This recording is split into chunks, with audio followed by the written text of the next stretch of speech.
হোয়াটসঅ্যাপে নতুন ফিউচার যুক্ত হয়েছে। ভাই এত সুন্দর সুন্দর ফিউচার আমাদেরকে হোয়াটসঅ্যাপ দিচ্ছে, কিন্তু আমরা এই ফিউচার সম্পর্কে জানি না। তো আজকের ভিডিওটি ছোট্ট একটা ভিডিও, এটি সম্পূর্ণ দেখুন, আপনার অনেক উপকার আসবে। মেসেঞ্জারে অনেক আপডেট আছে, হোয়াটসঅ্যাপে অনেক আপডেট আছে, কিন্তু হোয়াটসঅ্যাপে ডাটা আদান প্রদান বেশি হয় অফিসিয়াল কাজের জন্য। সেই ক্ষেত্রে আপনি যদি চান কোনো ইনফরমেশন আপনি হাইড করে রাখবেন, তখন কিন্তু খুব সহজেই করতে পারবেন। তো কিভাবে করবেন চলুন দেখিয়ে দিচ্ছি স্ক্রিন শেয়ারের মাধ্যমে। আপনার ফ্যামিলিতে থাকা যখন মোবাইল ইউজ করবে আপনার ফোনটি, আপনার বাচ্চা তখন কোনো কিছুই দেখতে পারবে না। সো কিভাবে করবেন আমি কিন্তু দেখিয়ে দিব। সো প্রথমে আমি এই যে নামের উপরে ক্লিক করে দিব। ক্লিক করার পরে আমি প্রোফাইলের উপরে ক্লিক করব। ক্লিক করার পরে এখানে একটা সেটিং চলে আসছে।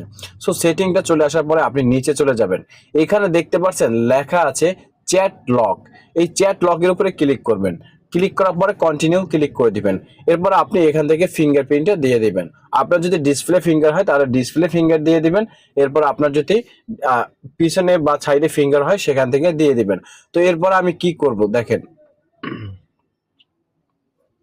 তো এখন কিন্তু নাম্বারটা কি হয়ে গেছে, লক চ্যাট এখানে ঢুকে গিয়েছে। সো এখন আমি যদি ফিঙ্গার দেই তখন কিন্তু এই লকটা খুলে গিয়েছে। খুলে যাওয়ার পর কিন্তু এখান থেকে আমি খুব সহজেই দেখতে পারবো।